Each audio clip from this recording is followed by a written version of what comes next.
guys, Coach, do kind of a bigger scrimmage Wednesday's practice? When's your next big? Yeah, we're gonna have some situational stuff and some more hitting on Wednesday. That'll be a little bit more of a ramp it up scrimmage day. What are you looking at? What are you looking for from your guys on a day like that? Yeah, what we're hoping to find is what have we progressed. Right, you have the first couple practices, and you kind of have your first big scrimmage, and then that's a bunch of great tape to watch. Then you're kind of going, okay, I need to hit a little bit more of this technique or this fundamental, or we got to put this scheme in. So that you kind of added those. So now what you're trying to make sure is that you have a building block system, right? So, we're kind of getting to the back end of the playbook with our install and situational stuff, and you see those things starting to happen. But the key is, can you put that stuff in and not lose the first piece of the puzzle, A, if you're doing the ABCs, right? You always got to be, A's always got to be consistent.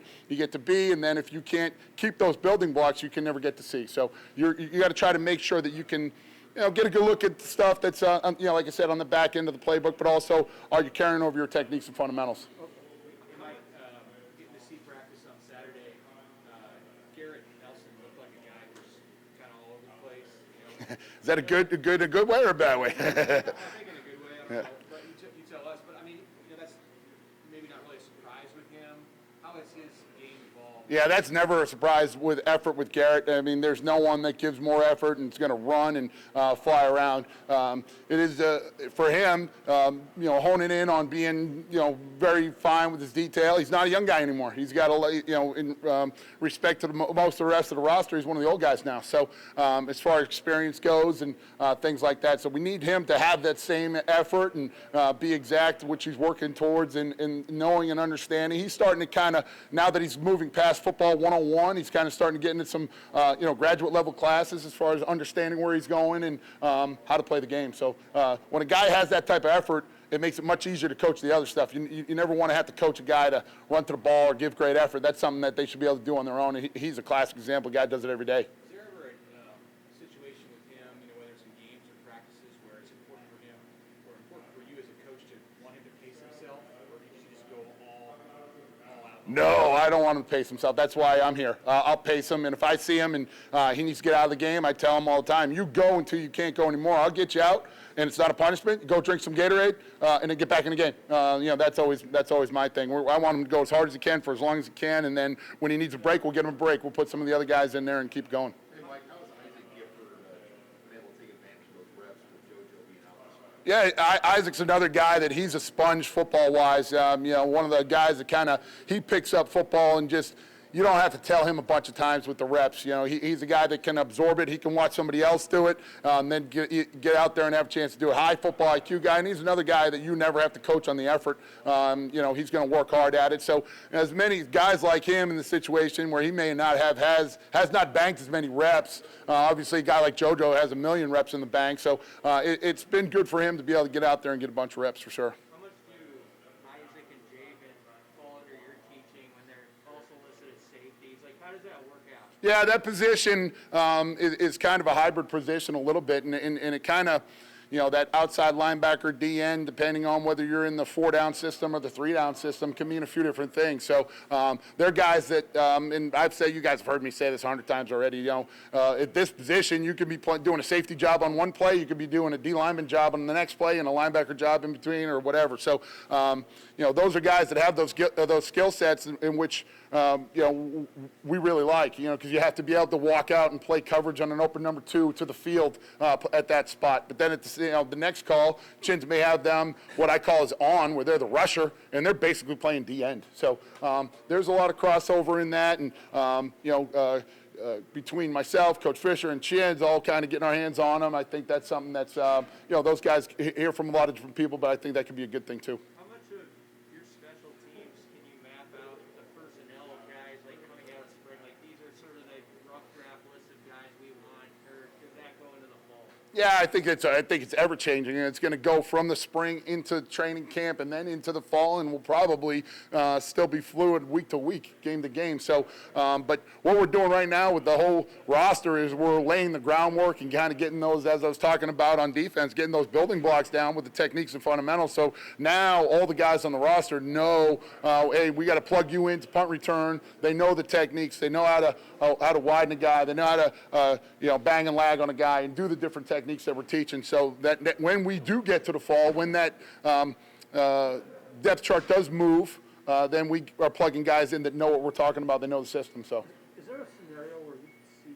Cam Taylor-Britt returning kickoffs and punts, or would you prefer one or the I heard Cam told everybody he was playing all the positions, so that's good. The thing about Cam is Cam's a great athlete. Cam is another guy, high energy all the time. He's always working. He's the first guy after practice when they'll pull the jugs out, and he'll work on catching punts. He'll work on catching kickoffs. He's going to work at it, and he's a competitor. He's a guy that shows up every day, and when the game's on the line, he's the one that wants the ball. Some guys you see him melt a little bit into the background. He's the one jumping out in the forefront. So those are the type of guys you always want to go to battle with.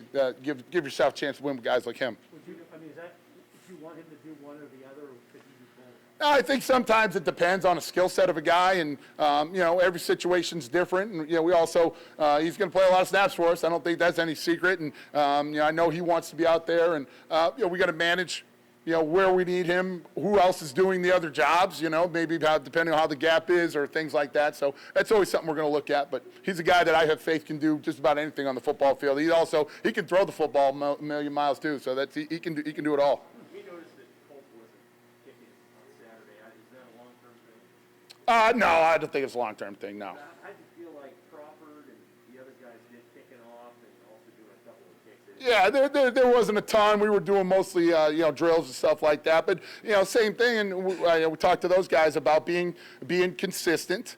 All of the reps count. You can't go, well, that was my bad on that one. We all know that. We saw it. The ball went 13 yards. We know it's your bad. We can't miss, right? Your shot is your shot. Right now you have an opportunity. You got to go out and be able to perform and make the play. So that's something we're on those guys all the time about. How do you feel like the punters are doing that? That's been a decent competition. I'm looking for more consistency out of those guys. We got to be able to locate the ball. It can't just be a free-for-all. Hey, one time I kicked it 70 yards, the next time I kicked it 30 yards.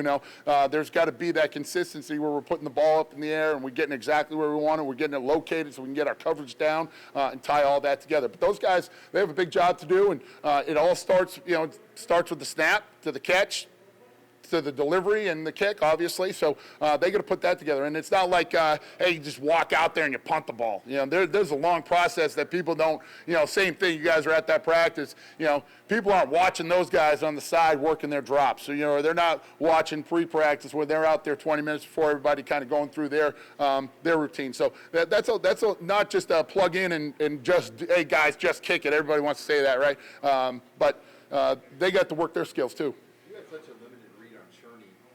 Do you feel like you have a better idea of what he can do now that he's been here healthy for a while? Yeah, I think he's still coming along and learning the game, getting more healthy by the day. That was a big injury he had, and so he's still figuring out and coming along. Now he's got a live foot, and the ball snaps off of it well when he hits it. And I've told Daniel the same type of things. We need you with that eye of the tiger to be consistent all the time and make sure that you're competing. And this isn't just hey, I'm going to catch and kick the ball. This is our lives are on the line on this deal. We got to make sure we operate correctly, and it's something that he's embracing. And I think he's a guy that's he likes to coach like a linebacker, which works out well for both of us, I think. Do you have JoJo at all this spring? And is he taking any reps? Well, he hasn't had a ton of action because some of it was planned, some of it's just we're being smart with him. I think as far as making sure that he's going to, when he's out there, he's going to be 100%, things like that.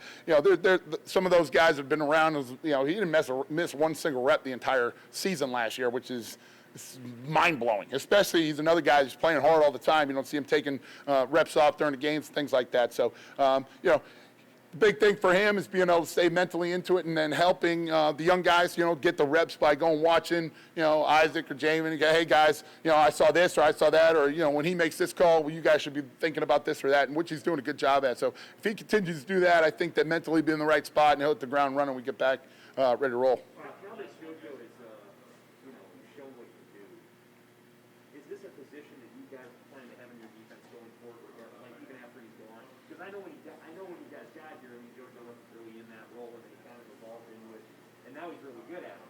Do you guys want to have that, say, okay, we're going to have this guy, and we're going to recruit specifically for that position based on what he's done? Yeah, I think there's a little bit of, hey, what do the guys on your roster, what can they do? So you may, you guys have heard me talk about JoJo's skill set a bunch of times.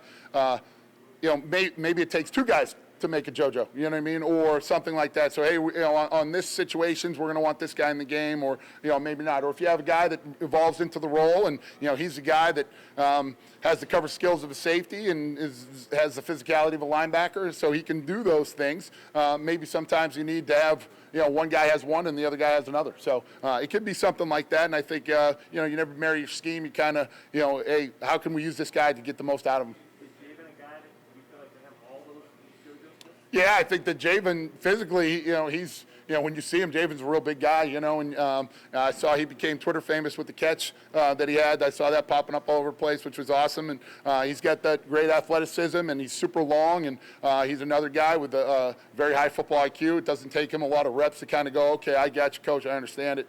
He can go out there, he's not that he doesn't make mistakes, he's going to make a mistake, but he'll correct his mistakes, and that's the big deal with him. So when you get a big, long body like that who's also athletic, you get real excited about it.